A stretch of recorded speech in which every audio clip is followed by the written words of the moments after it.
রাত পোহালেই জুলাই হত্যাযজ্ঞের মামলার রায়। শেখ হাসিনার বিরুদ্ধে মানবতাবিরোধী অপরাধের ঐতিহাসিক মামলায় দেশের নজর এখন ট্রাইব্যুনালের দিকে। নির্দেশদাতা হিসেবে শেখ হাসিনা ও আসাদুজ্জামান খান কামালের কি সাজা হতে পারে তা নিয়ে সাধারণ মানুষ থেকে আন্তর্জাতিক মহলে পর্যন্ত কৌতূহল। আর আসামি থেকে রাজসাক্ষী হওয়া চৌধুরী আব্দুল্লাহ আল মামুনের পরিণতিও রায়ের দিনে স্পষ্ট হবে।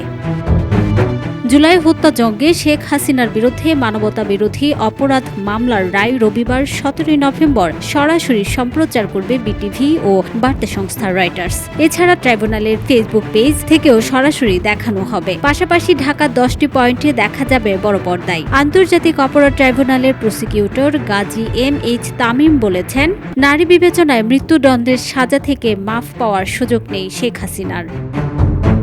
শেখ হাসিনা দণ্ডিত হলে ট্রাইব্যুনালের সাজা পরোয়ানা ইন্টারপোলে পাঠানো হবে বলে জানায় গাজী এম.এইচ. তামিম।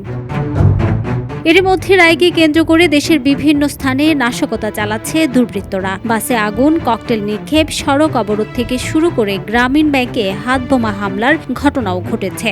এসব তৎপরতায় নিষিদ্ধ আওয়ামী লীগের নেতাকর্মীদের সম্পৃক্ততার প্রাথমিক ধারণা পুলিশের। সিসিটিভিতে ধরা পড়েছে মোটরসাইকেলে এসে অ্যাম্বুলেন্সে আগুন ধরিয়ে পালিয়ে যাওয়ার দৃশ্য।